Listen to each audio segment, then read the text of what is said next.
All right, I would like to call the meeting to order, and at this time, if we all could stand and pledge allegiance, please.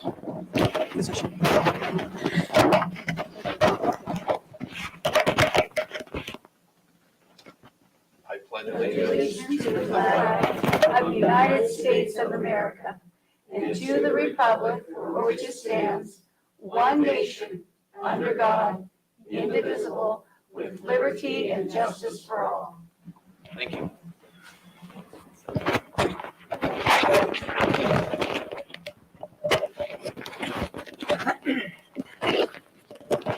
we have the roll call, please? Justin Rock, Here. David Glade is absent excused. Corinne Dudo. Here. Nicole Howard. Molly King. Here. Marianne Miesner. Here. Denise Wheeler. Here. Thank you, Stacy. The City of LaGrande City Council will be meeting in executive sessions pursuant to ORS 192-660-2D to conduct deliberations with personnel designated by the governing body to carry on labor negotiations.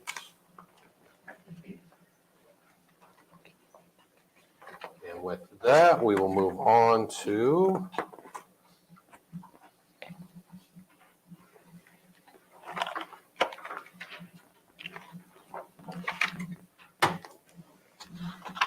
agenda approval. There are no changes, Mayor. Thank you. Do I have a motion? I move we accept the consent agenda as printed. Second. We have a motion and a second. Any more discussion on this matter? Show none. With that, can we go for a vote? All in favor? Aye. Opposed? There's none. We are moving on into the public comment. And this Mayor, is, if I could, I'm sorry. you actually have to vote on the consent agenda. Oh, You voted on the agenda approval. thank you, Robert. You're welcome. All right, we are going to go into the consent agenda. Is there any items on there that need to be pulled? Now I move we accept the consent agenda as presented. Second. Thank you. All in favor? Aye. Opposed? No? Perfect. Now we'll move on to public comment. This is the portion of our meeting where if any individual would like to address the council on a non-agenda item, is this time. And with that, you do have a 3-minute time limit. And with that, is anybody would like to speak to us?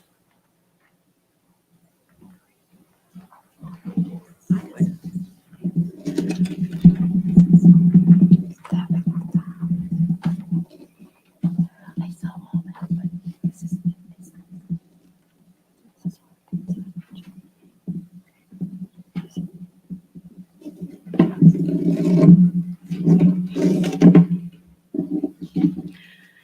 Hello, I'm Ricky Hickey. I just wanted to talk to you about some things that are happening in the area.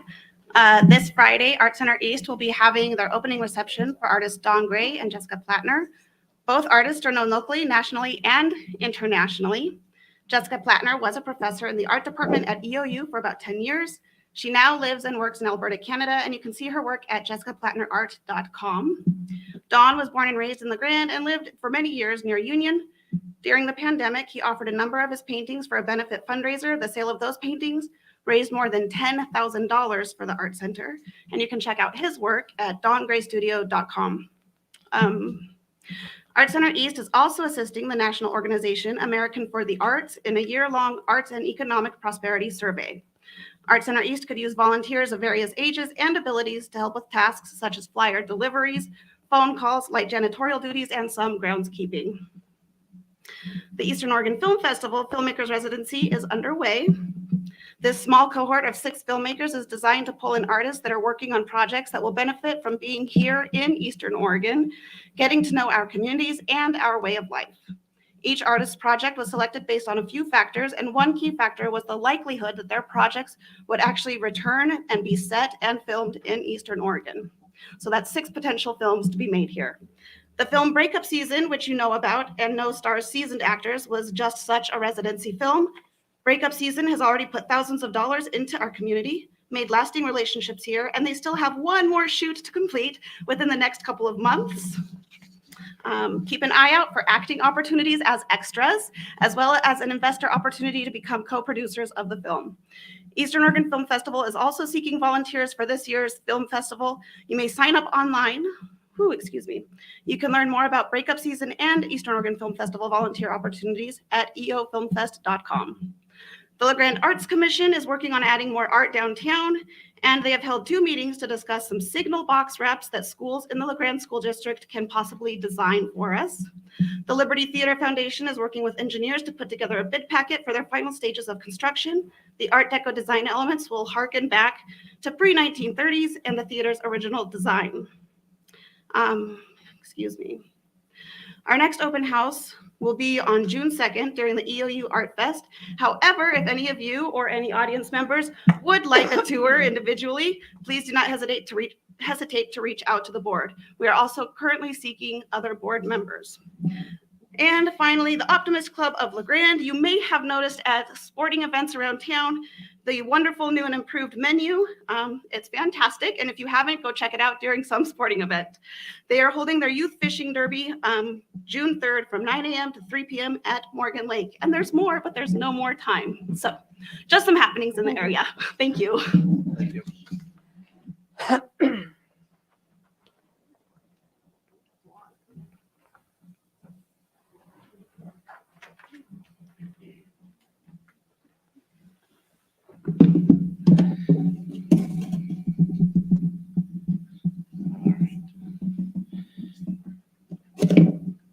Good afternoon or evening, everyone. My name is Dr. Daniel Paul Costi. I'm a professor of public policy and public administration at Eastern Oregon University.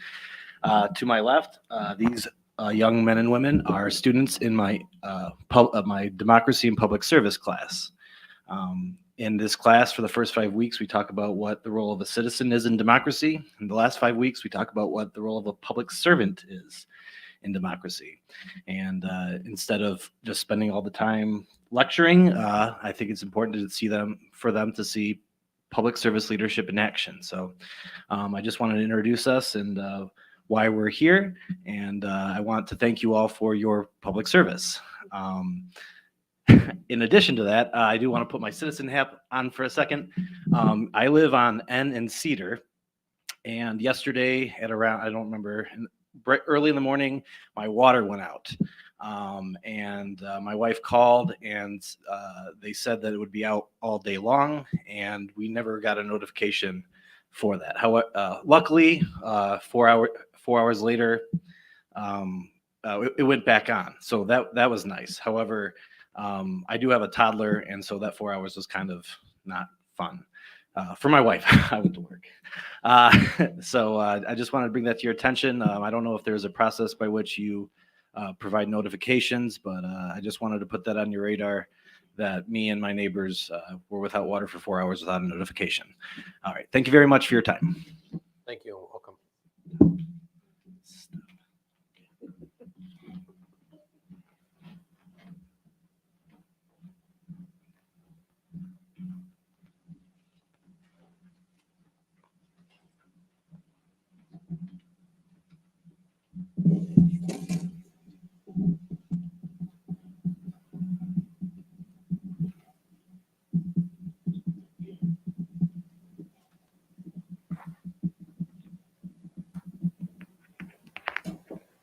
Hi, my name is Quinn. I go to Eastern Oregon University. I'm a cheerleader there. I also work down at Brickyard Lanes as a bartender server. I'm also the current Miss Coos County, so I participate in the Miss America organization. I'll be running for Miss Oregon in the summer. And I was just recently elected the Sage Mountain Queer president, and I've been asked to come speak with you guys about potentially trying to include more queer involvement in the town and what it would look like to have queer representation at the fair, doing a pride run, a color run, some sort of event where those who are coming into the area and those who already live here feel that they can be a part of the community. I'm looking around this room and I don't see a ton of people who look like me, but then again, their looks can be deceiving. there's only so much you can really see on the outer surface. But I know when I walk onto my campus, I still don't see a lot of people that look like me and don't feel safe enough to feel that they can be themselves just by identifying their sexuality or gender identity. And I would like to see some sort of event that maybe we can plan to allow people to feel that they can be a part of their community. And I think community involvement is super important, especially when there's so many people coming from different areas to come to the university here. But that's just something I kind of wanted to bring to your guys' attention that I think is something that would be very important for the community to have, some sort of pride event, so that way we can acknowledge and support and bring more life into community events. Thank you. Thank you.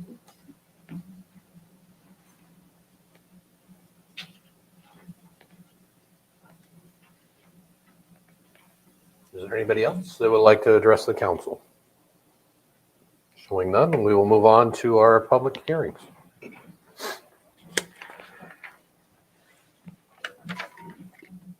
The public hearing is still open for the ordinance to be read a second time by title only and considered for adoption, and that the rules of order for the public hearing were read in their entirety during the regular session of April 5th, 2023.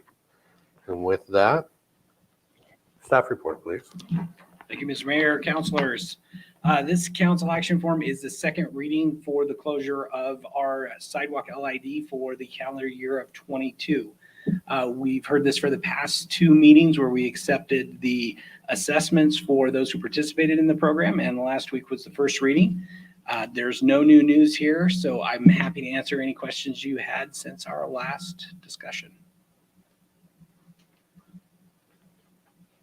It's a good program. I think we're good. Appreciate it, Kyle. Then with that, I would like to invite public testimony in favor. Opposition? Neutral? We will show none. Any more counselor discussion? No? This time I'd like to close the hearing and entertain a motion. I move that the proposed ordinance establishing final assessments for the 2022 citywide voluntary sidewalk local improvement district number 22-067 be read for the second time by title only, put to vote, and adopted. Second. Perfect. Thank you. Any more discussion by the council? Nope. With that, could the city recorder read the proposed ordinance for the second time by title only? An ordinance of the City Council of the City of Grande, Union County, Oregon, establishing the final assessments to the property determined to be specifically benefited by the 2022 citywide voluntary sidewalk local improvement district number 22-067 and declaring an effective date. Thank you, Stacy. With that, I will ask for the vote. All in favor? Aye. Opposed? There is none. I was just wondering whether Kyle could give a real brief explanation of what it is for our students that might not know what we're talking about. You know, we have a council action form coming up next that I'll cover that for you. Okay, thank you. All right, we are going to go to new business.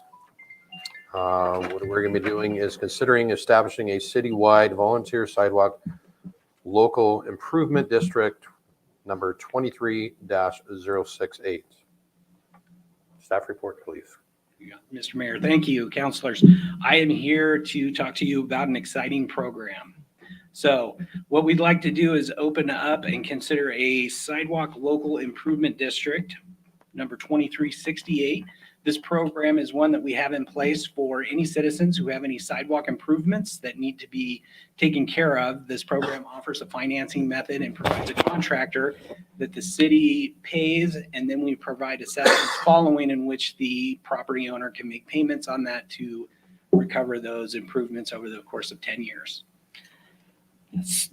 This year, we have 2 noticeable differences from the previous year of the Sidewalk LID program. We're returning to the rotational inspection of zones. So you have a copy of a map inside your packet that breaks up the city into 9 different zones. This year, we're proposing to focus on zone 6 and 7, which is the northwest corner of town. The inspection program will identify any of those sidewalks that are substandard if they have like a 3/4 inch lip, some exceptional breaking due to roots, those kinds of things. The city will ask that those pieces of sidewalk be replaced so that they're safer for pedestrians. Those are also eligible to be participants in the sidewalk LID program. Is this the curb as well? Yes, curbs is also part. It's all- yeah. So earlier during the consent agenda, you did approve our concrete contractor who is available to do all of that work, and they have set unit prices for the course of the year so that we don't see any escalation for changing of concrete prices or things like that. And are we adding any curb cuts?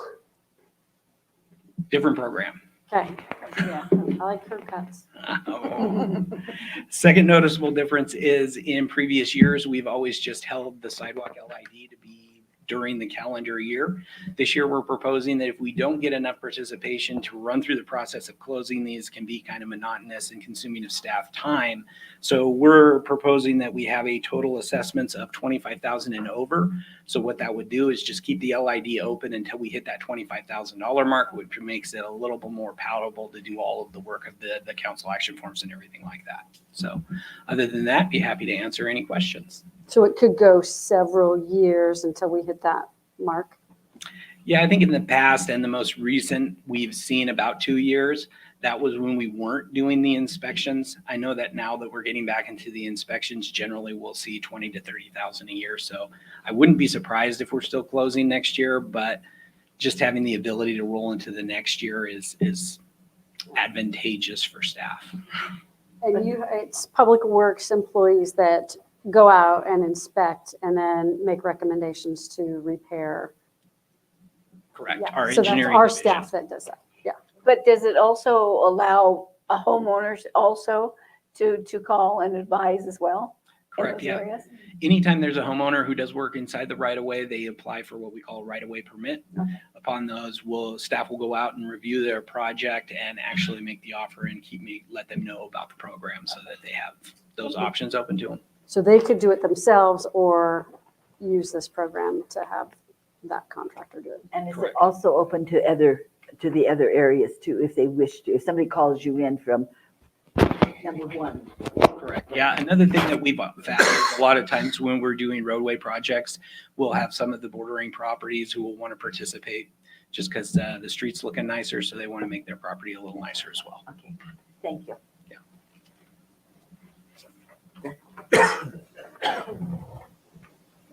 Thank you, Kyle.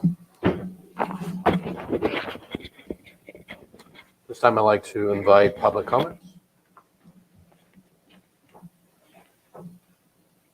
There's none.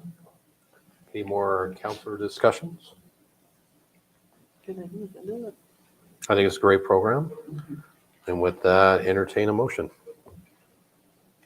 I move that we establish the 2023 citywide voluntary sidewalk local improvement district number 23068. Second, We've got a motion and a second. Any more discussion? With that, I would like to ask for a vote. All in favor? Aye. Opposed? No, it passes. All right. Considering resolution annexation property at 403 and 411 South 20th Street, file number 01-ANP-23. Mr. Mike, can we have the staff report, please? Yeah, thank you, Mayor and Council. I want to introduce you to another one of Kyle's exciting programs. We provide water and sewer services in exchange for annexation. So yeah, the application before you, you've seen many times anyway. This is 2 properties that one has a house under construction or completed, and the other one is just starting construction. And both of those have requested services and signed agreements in exchange for being annexed. And yeah, it's a typical process. Do you have any questions? I was looking at the map. I can't figure out which one it is. Because there's address, or there's numbers on these that are not 40. Are they highlighted? Where's Are there 411? two purple ones highlighted on your Right, packet? but it says 101 and 102, or 401 and 402. Yeah, that's the tax lot numbers. Okay, but so that's not that's not the That's not addresses. the addresses. Those are the tax lot numbers. Okay, so it is those two. Yes. Okay, All just right. wanted to make sure. We got it. Everybody on the same page? And the other, so It was confusing. what? Let's see, is the hatched part out of the city limits? No, so there is a kind of a faint gray line that kind of Okay. runs along the right side of the hatching. I see that. That is the city limit line that's on, because this is a copy of the assessor map. Okay. The hatched lines represent, I think, surveys. So anyway, Oh, I try not to interpret those on there because that's just something that's on the assessor map, but I think it represents surveys or partitions. And they have to be continuous, so would like 700, 701, 404, 403 tax lots, are those Those are yet to come. those have not been annexed, so we're gonna have like a little cookie cutter cut out. Or just like opposite. Right now, we currently have 800, 702, 600, and 500 in the Got city. it, so we're And just going. We're working our way up. Got it. Okay, This map was kind of confusing for that reason. I apologize. This was just more an exhibit map, just say, here's the two no, parts. it's fine. It does the job. It does. Thank you, Mike. Any more questions for Mike? And they have not built on them yet, but they want to build on. Tax lot 401 has a house on it. Tax lot 402, I don't know if they have their permits yet, but they've applied for permits.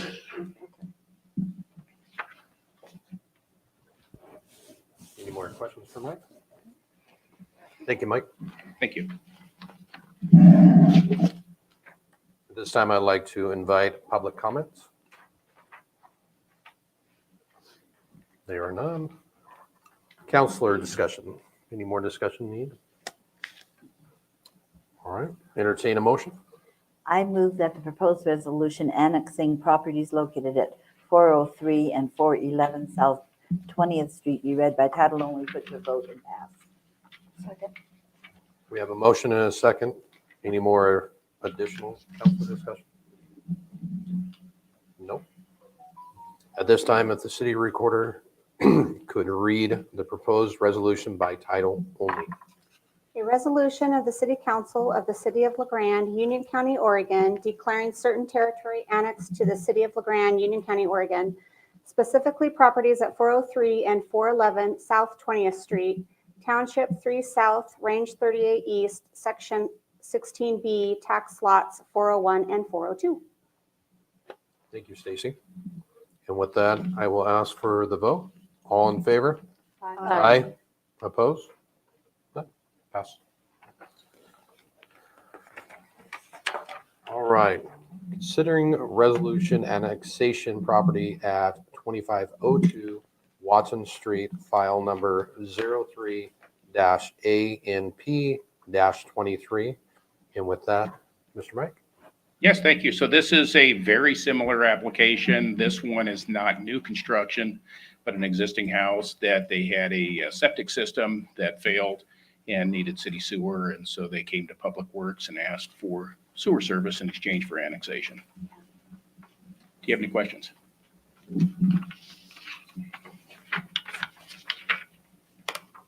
Thank you, Mike. Public comments? Nope. Counselor discussion? So the adjacent lots are not annexed, but across the street is. Correct. And there's a property on On the the far corner. north end that went through a similar scenario as this application anyway, to replace a septic with city services a few years ago.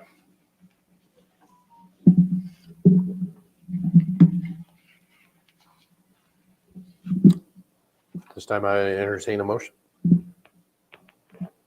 I move that the proposed resolution annexing property at 2502 Watson Street to be read by title only, put to a vote and passed.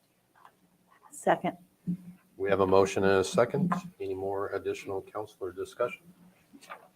No. If we could have the city recorder to read the proposed resolution by title only. A resolution of the City Council of the City of LaGrande, Union County, Oregon, declaring certain territory annexed to the City of LaGrande, Union County, Oregon, specifically property at 2502 Watson Street, Township 3 South, Range 38 East, Section 04BC, Tax Lot 1300, and all of the adjacent Watson Street right-of-way, and removing said property from the LaGrande Rural Fire Protection District. Thank you, Stacy. At this time, I'll ask for the vote. All in favor? Aye. Opposed? All right. Considering a resolution amending the pool user fees. Good evening, Mayor and Councilors. As you can see, I am not Stu Spence.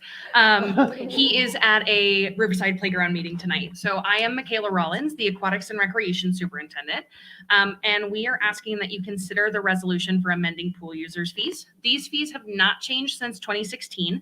And we are looking to amend these fees in order to increase staff efficiencies and provide better customer service, as well as bringing our facility up to current industry standards and battle rising inflation.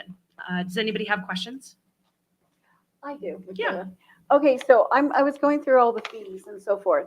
So I don't know if you have the same thing in front of us, but is this the third column, is that a yearly price? Correct. Yeah. Okay, So our annual okay. membership starts the day that you pay for it, and it's 365 days. Okay, excellent. All right. Okay. And you are eliminating proof of residency. Correct. So non-resident fees are no longer industry standard for municipal pools.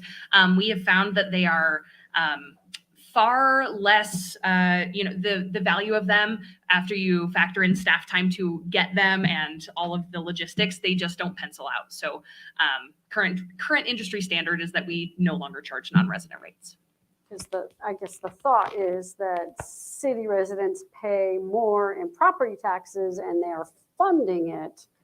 Correct. So therefore, someone who doesn't live in the city should pay their fair share. Right, and that was the old style of thinking. In general, now if you don't charge non-user rates, you will get more participation and therefore more revenue from attendance. And it costs too much to police that and figure it out. It does, and because if we're charging an extra $5 for swim lessons or an extra 50 cents for admission, by the time we factor in the staff time, it just doesn't pencil. Gotcha.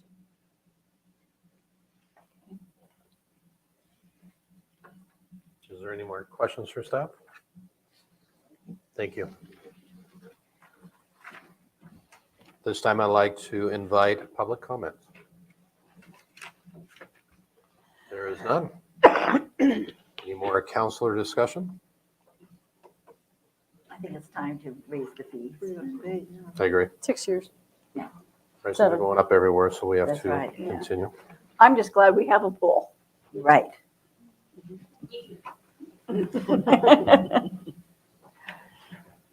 With that, I entertain a motion at this time. I move that the proposed resolution amending pool fees be read by title only, put to a vote and passed. A second. Perfect. We have a motion and a second. Any more counselor discussion? There is none. At this time, the city recorder could read the proposed resolution by title only. A resolution of the City Council of the City of LaGrande establishing fees for Veterans Memorial Swim Pool and repealing Resolution Number 4736, Series 2016, and all other resolutions or parts of resolutions in conflict herewith. Thank you. This time I would ask for the vote. All in favor? Aye. Nay? Aye, sorry. I screwed that one up. Opposed? There is none, so It's just checking to see if we're awake. That's all. don't laugh at me, Commissioner. Good evening, sir.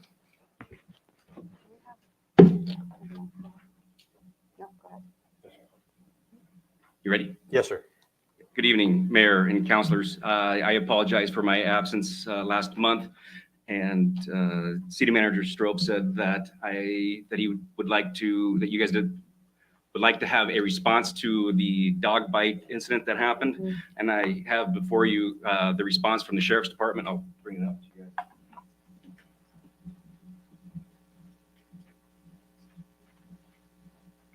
I didn't ask those.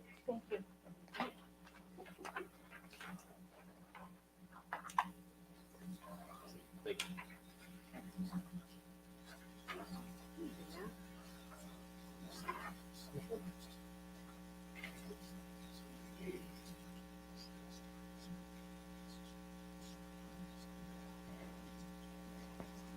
And I would, if there's any questions on that, I would suggest going to the District Attorney's Office or the Sheriff's Department on that.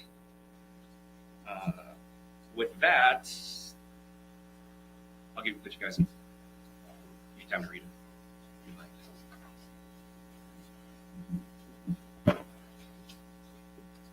So I've read some ordinance and maybe I misread it, but the way I interpreted it was that if a dog caused severe bites, no matter where, if it occurred on the dog's property or the owner's property or not, that they are considered a dangerous dog unless that dog was being teased or tormented or something like that. Well, it's, the highlighted, I'm sorry, the capitalized part there is section 14, number 4, and the criminal activity part.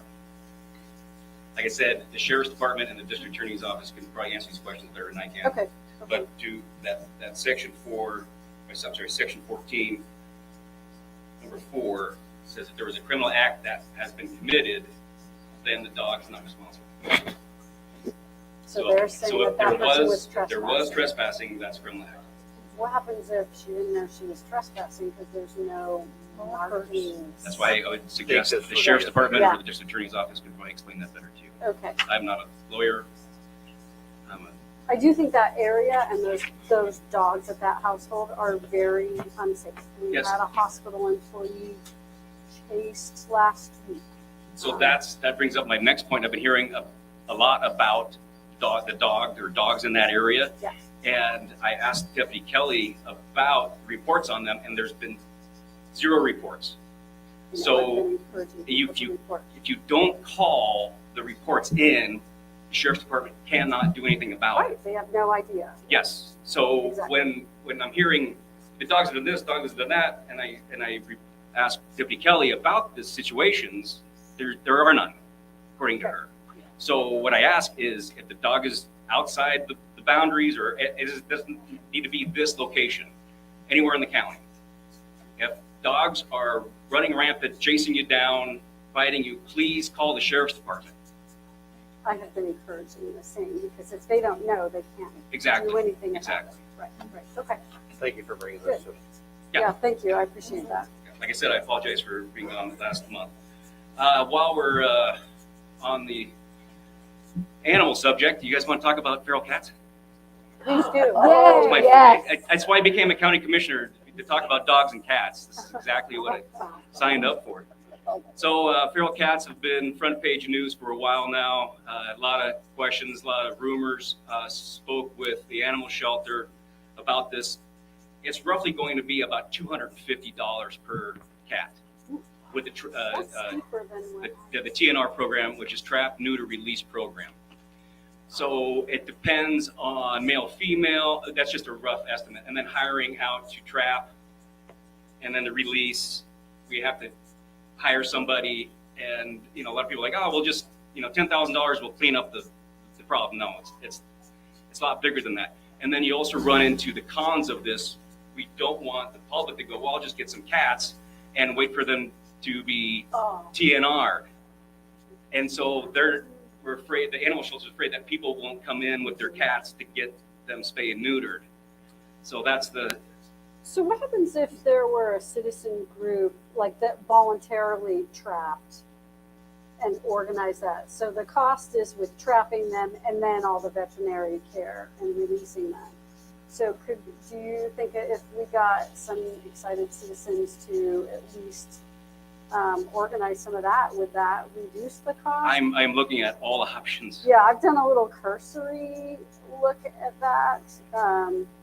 So, because I bet I could find some bird watchers, some bird lovers that don't Some like cat wranglers.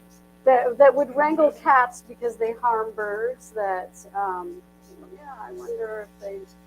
Well, I'm in, and then if the program if someone donates $100,000 and we get the program going, we'll still have this feral cat issue until they all pass away. It's just they're not reproducing. The cats will still be there Sure.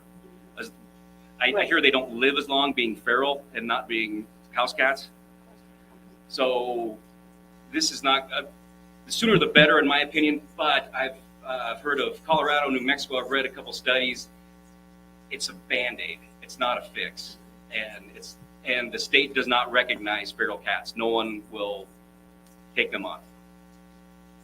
I've gone high up, and they're just like, no, sorry. Like raccoons have more rights than feral cats do.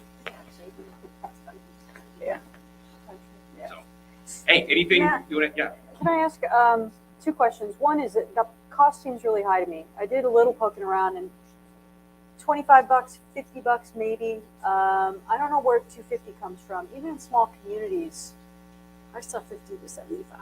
it just seems extraordinarily high. I received all this information from the animal shelter. So Baker has a program going on right now, and they're bringing it over. And like I said, it depends on the male and female. That $250 was inclusive of hiring a person to catch and to release. Oh, fair enough. That was like all in, all done average that we kind of came up with. Okay, my second question is, you in at least the piece that the paper ran, it said you were looking at grants. Is there stuff out there, and it's just an issue of time? Is it that you don't know if there's stuff out there? To what extent would another set of eyes help? I bring up feral cats, and people walk the other way. Yeah. Sure This they is not I'm having a tough time. I would really like to see, because even animal shelters, I'm sorry, I'm taking a long time. So the state doesn't even recognize animal shelters. There's no ORS that forces counties to have an animal shelter in their county. And I want to bring it up legislatively that the state gives some sort of funding to these animal shelters, because we're not the only county that's struggling funding wise for animal shelters. The ones that are doing well have grants or endowments. You know, people left their assets to them. We don't, and a lot of these animal shelters do not. I would love to have the state. You know, I'm not asking a lot. Like even $50,000 a year would help keep our doors open and even across the state. So to get something done legislatively is for that. I've talked to a lot of representatives and senators about this. They all seem to be on board, but no one wants to spearhead it. And hey, seriously, if you guys want to help with trying to find funding, I'm all yours. I'm going to do my best to accomplish that. Probably not short session of next year, but the regular session at the year after that, and get a House bill for it. And I'm going to just knock on everybody's door and say, you for or against cats and dogs? Bring a wild cat to the legislative session. I think there's a few of them down there already. Several of them, Oh, I and did not have see them. Yeah. I have a question. Is there any penalties for, people having multiple, Yeah. I'm talking like. Yeah, so we did change the ordinance 2 years ago to say you cannot have more than, I believe it's 10 in one household. Okay, 10 in one household. Yes. And if Does that include kittens or 10 adults? No, that was 10 adults. So if you have a litter, then Then, yeah. yeah. Okay, so if somebody does, I guess that kind of goes with everything, not reporting. And so people just need to report if you know that somebody has more than 10. Correct? Yeah, oh yeah. Okay. Yeah, And All right, report that to animal control. please, yeah. Animal control. Deputy Kelly's head of our animal control. Okay. I don't have any more animals to talk about. But so legislatively, the Senate did not have a quorum today. I do not know what just happened, but if there's no walkout, I'll find out, just like it just happened at 10:30 this morning. So we'll see. And then on that, House Bill 2635, that's the fairground $1 million bill that I've been pushing. I think it's dead. No one can find it. No. But there's good news to this. Oh, So no one can find it, but I just received an email that it is getting pushed through in another means. So Representative Smith says he's going to get this thing funded with some kind of bill. So this is promising, in my opinion. I could read you the email real quick. Anyway, so no one can find the bill. We don't know where it's at. I'm still working on it. Representative Levy's office and Senator Hansel's office said that Rep Smith, because I testified in front of Rep Smith a couple months ago about this, and he's like, it's one of his priorities, and he's going to get it through. So fingers crossed. Let's get some working toilets at the fairgrounds. Yeah. Please. The other thing, too, to be transparent, there is a special visitor coming tomorrow. The governor will be here, and the commissioners will be having dinner with her, and I think she's making a couple other stops as well. I'm not allowed to, I don't know much of her schedule due to security reasons, but just to be transparent, she will be here, and you may see her around town, which is fantastic for a governor to actually come and visit Eastern Oregon and Union County. So, and that's about all I have. If there's any questions? Anything else legislatively? Oh, so since I will be meeting with the governor, if there's anything that you guys have issues with? Ask her about the cats. You know what? I'm going to. Is there anything that you are planning on bringing up? Yes. I've told you many times I'm very discouraged with Measure 110. 110, yeah. And I'll be hammering that one home for sure. Good. And I'm sure she's probably waiting on that question as well. Okay, there's like a million things I would like to talk about. Get a hold of me. I will. All right. Thank you, Matt. Okay, thank you. Staff comments.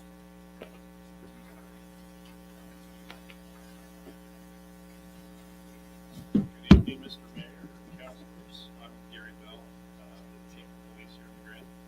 I just had a couple of things I wanted to share with you about the police department, the staffing report. I'd like to keep you guys updated on what's going on in terms of our police officers. As you know, we had some vacancies. We had one of our new officers graduate the police academy a couple of weeks ago, and that's Officer Ben Johnson, and he is finished with his training both at the police academy and locally, and he will be starting in his solo status as an officer for us on Friday this week. So pretty exciting, and that's a long haul because if you remember, I've shared with you before that that's about 10 to 11 months of total training. Another good piece of information is Officer Garrett Jones is scheduled to graduate from the police academy a week from this coming Friday. So, and he's done with his in-house R training locally. So when he graduates from the academy and returns, it'll be a quick shot for him to be out on the street covering patrol shift. So with those two officers graduating and moving along through their training, that just leaves us, because I know you're going to ask me, one vacancy. And we are deep in the selection process with a very promising candidate to fill that vacancy. So we're working on that. then I won't ask you at budget time. Well, there's a few weeks between now and then, so. So when we have one vacancy, what's that look like for scheduling and staffing? I appreciate the question. So we have 19 sworn police officers. That includes me. And we have 14 of those officers are assigned to patrols. So that's your officers that are out in uniform, in a marked police car 24 hours a day. Basically, it means that we have one officer that is not out there. And we have our shifts, our 12-hour shifts, 6 a.m. to 6 p.m. and then night shift. Each one of those shifts has 3 officers on them, so a total of 12. The 2 others are what we call relief officers that work from 2 p.m. to 2 a.m. So when we have a vacancy in patrol, one of those relief shifts is not staffed. That's what it looks like. So the good news is that with Jones and Johnson being done, that we're going to be looking pretty good compared to the 3 vacancies that we have actually. Although pleasant vacancies, when we have someone in training, we don't get to realize their full potential until they're complete and out of school staffs. Another thing I wanted to share with you is that we just recently, on the 22nd of April, hosted the Direct Take Back event that I had spoke to you about. We did that in Safeway parking lot, and it was again a success. We collected 30 pounds of expired or unwanted, unneeded drugs, and when people do that, then we can safely dispose of them, so they don't end up being taken by someone that shouldn't be taking them, or in our wastewater system. So that's a positive thing. This time also we partnered with Center for Human Development, and they were with us during the 4 hours that we hosted the Take Back event, and they provided free of charge naloxone or Narcan to anyone who wanted to take that home with them, and it was pretty well received. So we'll probably invite them back to partner with us again, and we'll do it again in the fall. So they had doses of Narcan that people Anybody could who wanted just them to take, take and people pick them up on it? That's correct. So we do that both the Direct Take Back events. We host that spring and fall, so we'll do it again in October. But in the interim, if when you're talking to people in the community, if people feel like, oh, I missed it, no worries. We have a drop box in the lobby of the police department. It's available 24/7, and we also have other sites, Grande Hospital, Red Cross Pharmacy, and Safeway Pharmacy have drop boxes. Unfortunately, with rating closing, we lost the one that they had. But so you can drop that stuff off anytime, and we certainly encourage it. Do you have any questions? Go ahead. Was that a question? No, we were talking about something else. Thank you, Chief. Thank you. Appreciate your Trying to figure out the buzz and we think it's that microphone and we're blaming you. Oh. Nope. All right. Mr. Mayor, councilors, I'm Director of Public Works, so I head up all the fun projects for the city, including water, sewer, streets, snow removal, all the good stuff. And thank you, Professor, for the lead in to the 2nd Street project update. So crews are still working hard on 2nd Street. This week we went through the intersection of N Avenue and anticipate being up to M Avenue with the 18-inch water main replacement. So what we did see this week was what happens when you have a valve that doesn't close or breaks. You get to expand your closure area for the water system, which shuts off water to people unexpectedly with little or no notice. We did have staff trying and knocking on doors. It wasn't real successful. Nobody really came to the door, so they just went back to get to work so they could get the water on back as quickly as possible. So we are expecting closure of M Avenue on Monday and Tuesday. We do a full closure for safety just because we're going to be digging across the road and placing pipe. We anticipate, just like with N, it'll be open by the end of the day Tuesday. We'll make sure those notifications go out on social media and Elkhorn Media Group as much as we can get them out there, probably starting tomorrow. But as what happened this week, we're also going to put on there, be aware there may be some unscheduled or unanticipated offs for water for that project. The second thing I wanted to talk about real quickly was actually a suggestion by Councilor Wheeler of you guys getting a lot of contact for upcoming street projects. So we came up with the idea that quickly following when we get the budget approved in June, that we would supply you with the anticipated street projects that were funded with that budget with a map, so that you guys would at least be able to have the knowledge of where those projects are anticipated to come up with the next budget year. Are the costs or on the website We're or? working on the website, but we thought for the meantime, being a lot of people contact you guys, we wanted to make sure you were knowledgeable on what was coming up so that you can answer those questions as they came in. So that's all I have.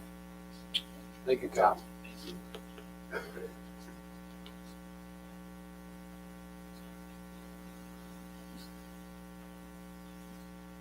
I just wanted to give you guys a quick update on some really general Parks Master Plan progress. So we have started meeting with a group of community members about the Riverside Park Replacement Project. So that committee has had about 4 or 5 different meetings. We have received plans from 4 or 5 different playground manufacturers, and so they are going over those plans tonight. So that is in progress and should be moving along. Thank you.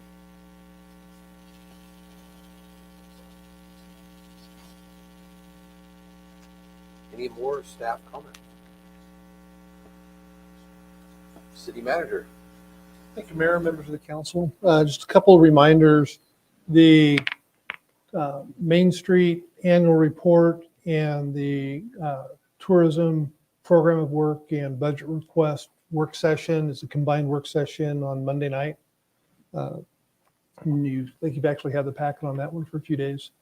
And then the other fairly significant item that we have up, of course, is the budget process. So on May 15th, Monday, over at the Colleen F. Johnson Community Room, we'll start at 6 o'clock. The first thing on the docket will be the Urban Renewal Agency Budget Committee hearing.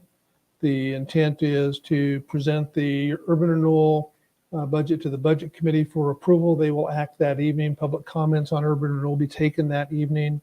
And then we'll roll right into the city's budget presentation. We will not receive public comments until Tuesday night. So on Tuesday night, there'll be an opportunity fairly early in the evening for public comments related to the city's general fund. The general fund funds city staff in this building, parks, recreation, pool, library, police, fire, planning and zoning. So comments relating to those services that will be entertained on Tuesday night, with the intent being to be able to have the budget committee approve that budget, and then we'll roll right into the enterprise and other funds, which is water, sewer, streets, building, 911 is another fund, and receive public comments there. And we've typically been able to get the budget approved in those 2 evenings. If not, it'll be continued into Wednesday night. So if you would like to communicate to the city council and the budget committee, which is 7 members that are also appointed, so it's the full council plus 7 citizen appointees. The 15th and 16th are your opportunities to do that. And that's all I have. So just to clarify, Monday night, the 15th is, if you want a public comment, is for urban renewal only. Correct. And then Tuesday will be all others. Yes, and we'll be talking about the general fund on Monday night and doing the presentation, but there won't be an opportunity for public comments about that until the next night. And the budget is on, the proposed budgets are on the website. There's also a copy of the proposed budget. I think there's actually a couple of them up in the city manager's office on the 2nd floor. We've already been getting questions from budget committee members, and what we do with those is we take those in, we answer them in writing, and that will be provided back out to the budget committee, and those will also end up on the city's website. What we found is the document is literally that thick, $50-some million. And going through that, there's a lot of questions that people may have, particularly newer budget committee members, and getting those in advance so we can put together a response, kind of lays that out, has been really a good time saver for us. And we go over those questions and answers again, even though the budget committee will already have received those at the start of the meeting, just so the public can be privy to what those questions and answers were. No, I think I'm done. Thank you, Robert. Molly, do you have anything this evening you'd like to share? No. Thank you. Mary Ann. I just wanted to say that Main Street had a downtown cleanup day a couple of weeks ago, and it was very, very successful. They washed windows of businesses, they planted flowers, they cleaned up the tree things.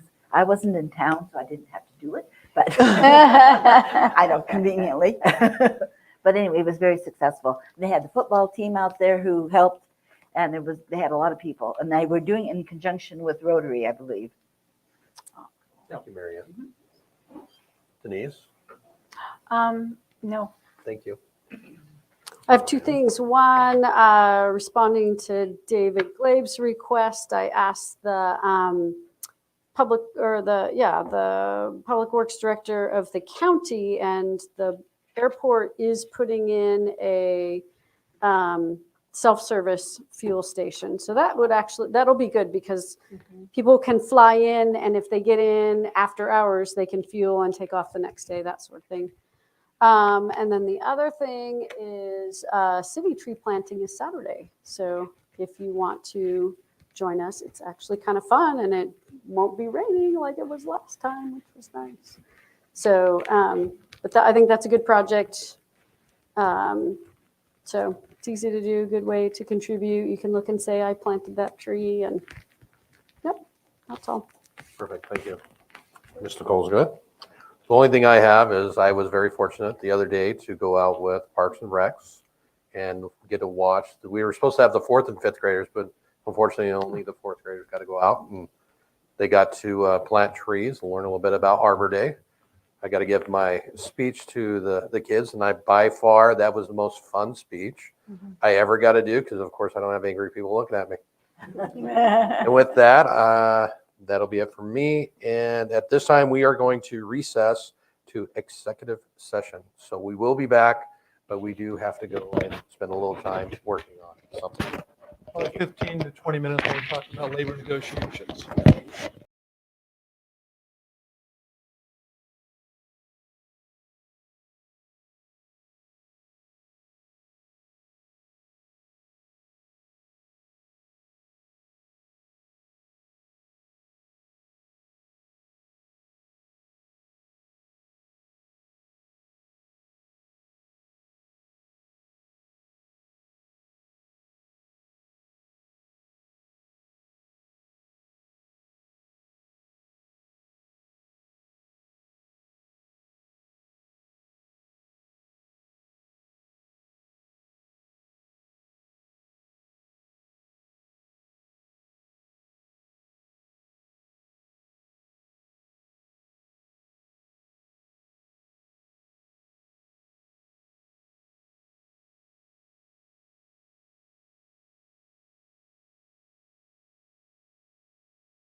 All right, I would like to call the meeting back to order. And with that, we are considering ratifying collection bargaining agreements with International Associates of Firefighters, IAFF Local 924. Can we have the staff report, Robert? Thank you, Mayor, members of the council. So the agreement with the firefighters, as with all of our other bargaining groups, are going to expire on the 20th of June of this year. And so we've been bargaining a successor agreement, and what is before you is a new 3-year agreement. The highlights of that agreement are, let me get to my right piece of paper.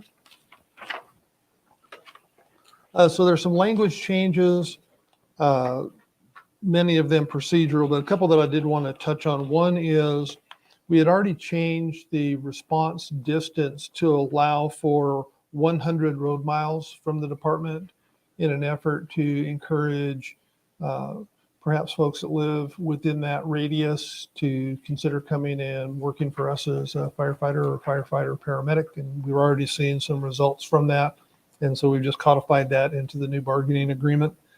We've also added field training officer pay. Some departments do this. There's a lot of additional work to train a new firefighter or a new firefighter paramedic. And so where we landed on that was for each probationary employee, $1,000 of pay towards that is split between the EMS training and the firefighting training. And it could be that one firefighter serves as the FTO for both, or it could be two different ones. And we have a cap of 2 per shift. And so we think that's a pretty positive, recognizing that additional work. We've been doing that in the PD for a number of years. For the year one, the cost of living increase will be 5%.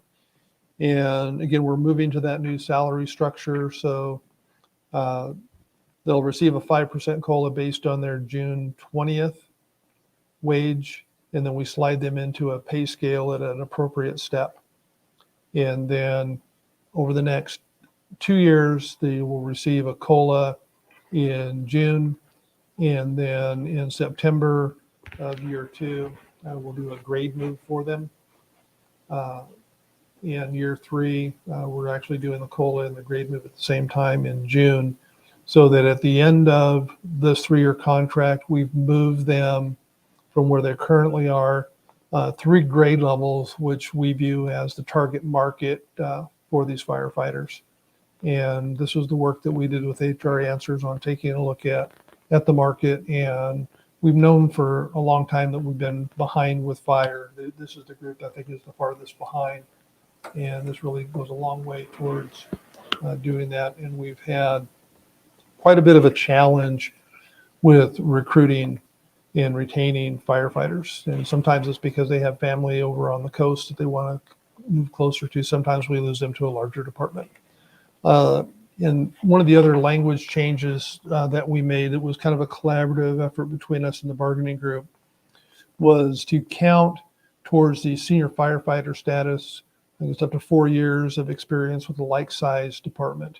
To be a senior firefighter, you have to have 5 years of experience. It used to be 5 years with the Grande Fire Department, but we want to take into account that if you've been doing the same job for a similar-sized unit or organization, that should count towards that. They are also changing from their existing high deductible insurance plan with CIS to a new plan. It's also a high deductible plan with the IAFF group. For the city, I don't think there's going to be much cost difference there related to the premiums, but it appears that there's a little bit better out-of-pocket coverage for the firefighters, which was, I think, their primary motivation in wanting to make that change. Doesn't affect any of our other employee groups. And then the last thing is they've asked for creation of a medical reimbursement plan, a $50 a month contribution by the city, required $100 contribution by their employees. And so that's That's kind of an overall summary of the key points, and a copy of the CBA markup is available upstairs in the city manager's office if anybody wants to take a look at it. And they have already voted to ratify. So with your approval, we'll get this signed, and then once we have it signed, we'll send you all out a copy, because as we get them approved and signed, we'll email so you have a copy of it. So I'll be happy to answer any questions you may have. Thank you, Robert. Welcome. At this time, I'd like to invite public comments. There is none. Any more counselor discussion? This time I entertain a motion. I move that the, oh, I gotta put my glasses on. I move that we accept and that the city manager be authorized to execute the 3-year collective bargaining agreement between the city of LaGrande and the LaGrande Firefighters Union, IAFF Local Number 924, as presented. Second. We have a motion and a second. Any more additional discussion? No? I'd like that we're bringing them up to market value. I think that'll help with recruitment. I think we need to pay our employees a fair wage. I agree. So, Retention is a big thing as well. yeah. And with that, I will ask for a vote. All in favor? Aye. Anybody opposed? No? Thank you. Perfect. At this time, I would like to adjourn to Urban Renewal Agency regular session. Do you need any time, Brent, before we switch? Just go ahead and gavel and close, and then give me about 10 minutes.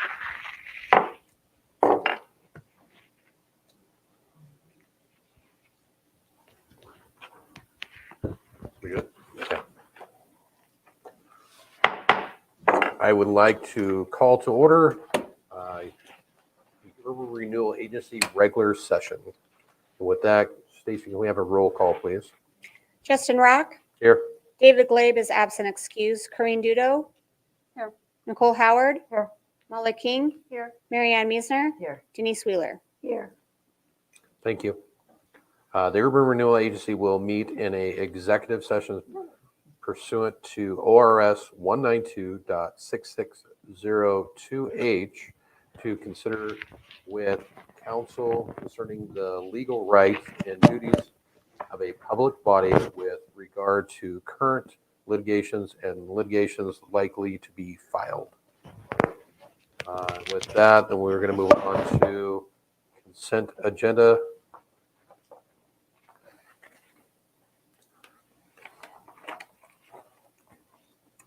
Approving regular session minutes, March 1st, 2023. I move we accept the consent agenda as presented. We have a motion and a second. All in favor? Aye.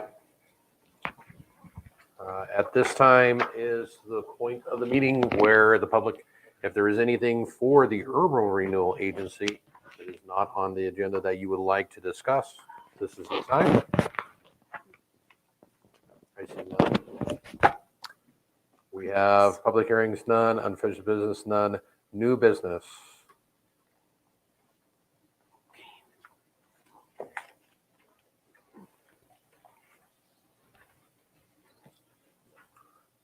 Approving third amended and restated CC and Rs for the LaGrande Business and Technical Park. Staff report, please. Mr. Mayor, members of the agency, good evening. The City of LaGrande Urban Renewal Agency and UCEDC were the co-declarants when the LaGrande Business and Technology Park was formed. As a co-declarant, the city, as long as the agency, as long as we own any property at the business park, we have essentially veto authority over changes to the CCNRs. We have to approve any changes to those. For many years, UCEDC, who also had the same veto authority, if you will, also served as essentially the owners association for things like review of site plans for compliance with the CCNRs, maintenance of the common areas in the park, those sorts of things. With UCDC selling all of their property, it leaves the agency as the remaining co-declarant.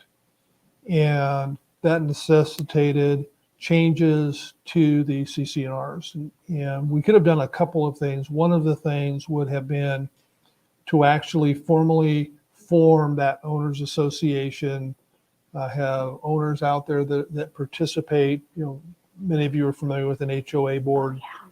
And I spoke with Ron Larvick, and as the owner of more than 65% of the land and the votes that go with that, essentially he has the authority, as long as the agency were to concur, to approve changes to the CCNRs.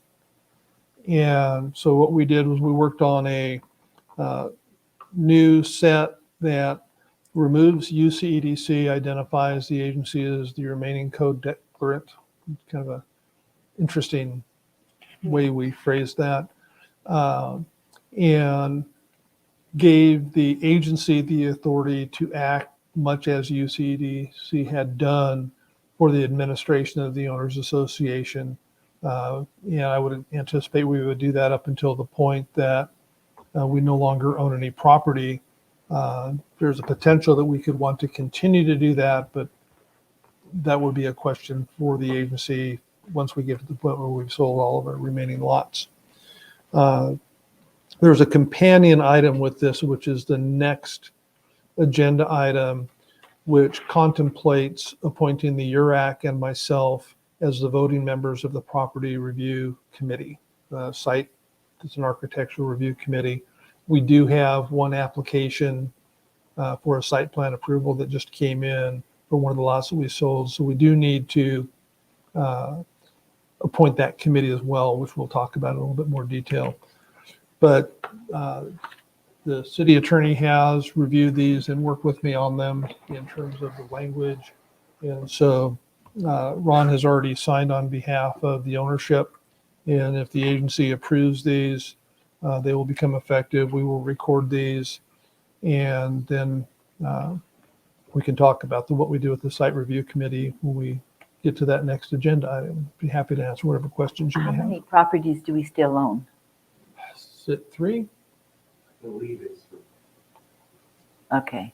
So at that point, after 3 of them get sold, then the city can step away. We could. Okay. The only reason I can think that we may not want to is by administering the CCNRs, we would be able to assure that the investment we have out there is protected.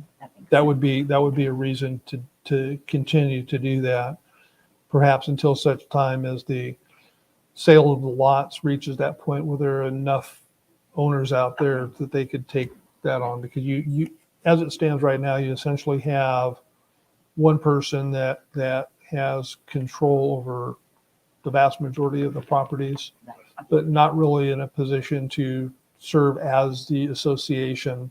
And it makes sense for us to do it because I think we have the capacity. Okay, that does make sense. Okay. Yep. Has UCEDC dissolved? I don't think they've actually dissolved because I think they have assets. I don't know what they've done with them. Just curious. I don't think they have either. Somebody just told me something that they're doing, but I don't know what it is. I don't believe they have dissolved. I don't know if they're active. I don't. But all of their properties are sold. We have 3 remaining, and someone else owns 65%. Yeah. Yep. Thank you, Robert. Welcome. At this time, I'd like to invite public comment. There's none. Agency discussion. Well, to me, it only makes sense for us to go ahead and approve this. Since we do have still property out there, we just need to be aware and working with it. Correct. And keeping that in. And keeping it sellable. Yeah, right. So are we having counselor discussion right now? We are. Okay. I can't approve it. And this is the reason why.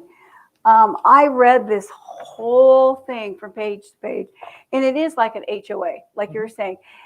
Every little bit has to be approved. We're talking landscaping, we're talking roof, we're talking the building, we're talking about the colors, what kind of signs, and just everything. And I know we have to keep it so it looks nice, but I think this is just too much oversight. I think we're micromanaging.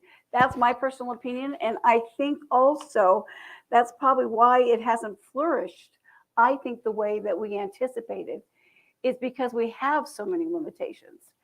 You know, that's kind of, I mean, I read the whole thing. I think if somebody gave this to me, this whole thing, here is what you have to go by and follow, I would say, you know, I think I might look elsewhere, because this is a lot of restrictions and so forth on a business. They even talk about their signs have to be approved. You know, certain businesses have certain logos that need to be that way. So I think this is far too much. Actually, in That's my most of the personal city, you have to get most of your stuff approved. Oh, I know. So it's no different out there to here. But if It you has read more- everything, I have read. every word in this thing, I don't know, then maybe we need to change our city. I don't know, because I think this is way overreach for me. That's kind of my personal opinion on that. I'm sorry. No, that's good. Thank you. Mayor, if I could respond Yes, to sir. that. I think the single biggest factor in the business park not flourishing is the fact that the majority of it's located in a floodplain. And that's a huge barrier to development. In regards to the level of restrictions, first of all, every person that puts in an offer on the property and buys it is well aware of the restrictions that are in place. So you have willing buyers that have agreed to the CCNRs as part of their purchase. And the properties that have gone in, and I think we have at least one out there that met the absolute minimum, but I think the rest of the properties have done a really good job of abiding by the CCNRs, which really helps with the value of the properties up there. And if we were at this juncture to significantly scale back those restrictions, then I think that's a disservice to those that invested in the business park, met the requirements, because I don't think we want to see a bunch of tin buildings out there next to some pretty high end looking properties. And so I think we have an obligation and a responsibility to continue with the standards that have been put in place. And, you know, we have in the past tweaked them a little bit. But I think that we're not imposing any greater standards than have been in place since the park was formed. The current properties were required to meet these standards. And that's why I think it's important to maintain them. Yes, CCNRs at times do in fact deter someone from purchasing, as do our land development standards, as do the geography, but mostly for that particular spot on the ground, it's the floodplain. And hopefully in the next couple of years, we'll have a new FEMA map that takes much of that out of there, and we'll see a very different situation. Are they notified that it isn't a flood plain? Absolutely, they know it is. Okay. Yep. Yeah, I think, I don't know, I still, and I understand where you're coming from, but I still think this needs to be simplified. I mean, they talk about which trees you can plant, just everything. And I don't know, I think this needs to be simplified. I think, I don't know, it would, I'm not a business person, but it would turn me off, you know, with all this, and it's just a lot. I take Denise's point that, you know, you have to have that balance of, you don't want the area to become trashy, because then no one will want to build. But too many restrictions could limit what type of business goes there. the windows, for example, if they wanted to build a warehouse and they didn't want windows facing the street because they didn't want people looking in or something.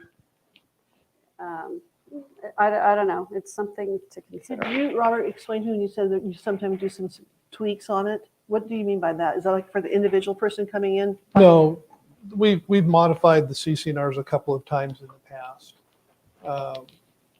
One of the things, so it's important to note that the higher standard, there's some higher standards for certain lots, and those are the smaller 1 acre lots along the main frontage where the OSP is, Dainty Jewels. So for the larger lots on the back, the standards are different. So they are more stringent for those smaller properties purposefully, because we do want those to kind of be more of a showcase, and all but one, I think, are. And I think going in and trying to tweak and adjust them to at this juncture would not serve us well. I think that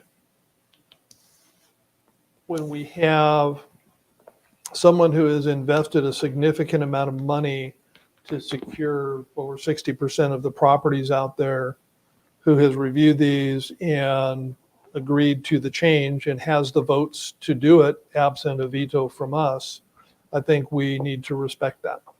How did the other property owners respond, or had they looked at it? We haven't shared it. Other than taking UCEDC out and putting the agency in, none of the standards have changed.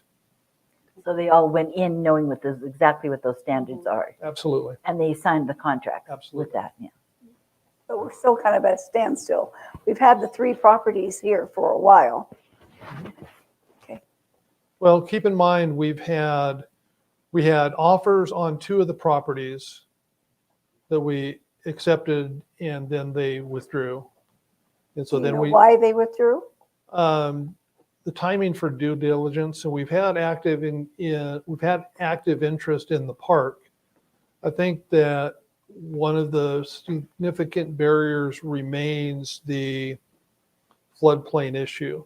I think another challenge is, in some cases, the time frame that a business wants to have to do due diligence before they finally commit. Sometimes it's 6 months.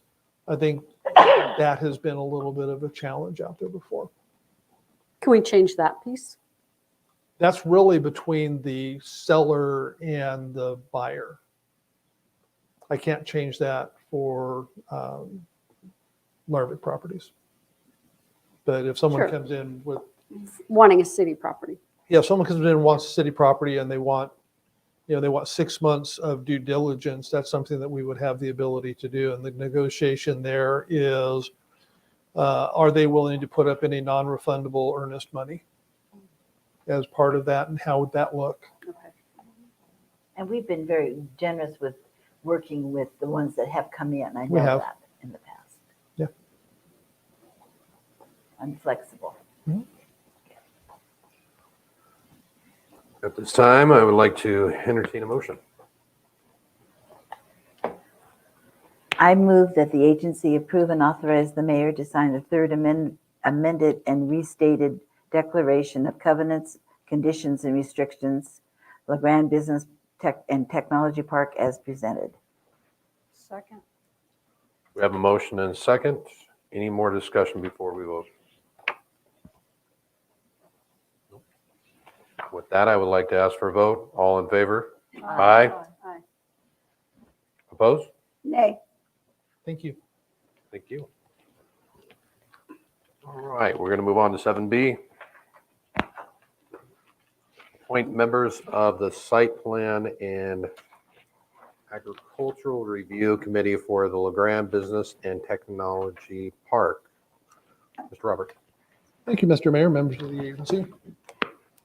So one of the tasks that is required to be appointed to someone is the Site Review Committee. I believe the CCNRs require it to be a 5-member group, and they're charged with assuring that the site plan that is submitted does in fact conform to the CCNRs. I purposely added myself as a voting member because of the 5-member piece. We have had times when the URAC has not had 5 appointed members. I served on the property committee with UCDC, I think for all of the properties that were approved out there, because I was on the UCDC board at that time, so I'm familiar with the CCNRs and the process. My intent will be to have Mike assist with the site reviews, because these plans also go through the site review process with the city, and many of the requirements that are contained in the CCNRs mirror the requirements that are in the city's development standards. And so having Mike's expertise, plus it's, I think, a much more user-friendly way for the purchaser who's going to be developing, because we have had a situation in the past where someone came to the property committee with an idea prior to going to the city with their idea, and what they wanted to do didn't match the city standards, and so they had to go back and forth a couple times. And so we actually started having Mike attend those meetings to prevent that sort of confusion, and I think that will be really helpful. I have given the URAC a heads up about this and did get some positive feedback. So I think this is a good way to do it. The URAC has a vested interest in the success of the district, and this is one of the key properties, and I think it's a pretty good additional thing, and it gives them something else that they can do from time to time that I think that they'll be pretty excited about. And I'll be happy to answer whatever questions you may have. What will you do, though, if the URAC committees, if it diminishes the numbers? I think what we would do in that case is potentially look at appointing perhaps one of the owners of the property out there. We could certainly look at that. Okay. I think there could be some value. Mr. Larvick did not express any interest in serving in that capacity.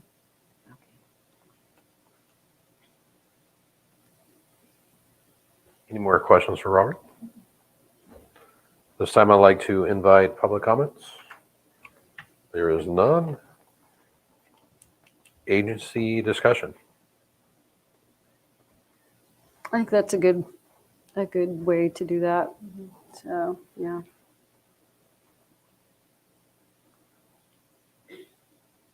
This time I'd like to entertain a motion. So I move that the agency appoint the district manager and the members of the Urban Renewal Advisory Commission as voting members of the Site Plan and Architectural Review Committee for the Grande Business and Technology Park as presented. A second. We have a motion and a second. Any more discussion needed? Nope. With that, I will ask for the vote. All in favor? Aye. Opposed? Nay. Thank you. Thank you. District manager comments. Just a reminder with my district manager hat that on May 15th, the budget committee for the Urban Renewal Agency will meet at the Colleen F. Johnson Community Room at the library, Memorial Library. And we'll start at 6 o'clock. It is an opportunity for the public to make comments on the proposed budget for urban renewal. And the intent would be that the budget committee, which includes the 7 members of the agency and 7 appointed community members, will approve that budget and forward it to the agency for final adoption in June. And that's all I had. Thank you, Robert. Welcome. At this time, is there any agency members that would like to make comments? Nope. I am good. So with that, we are going to adjourn to executive session. The agency will not reconvene.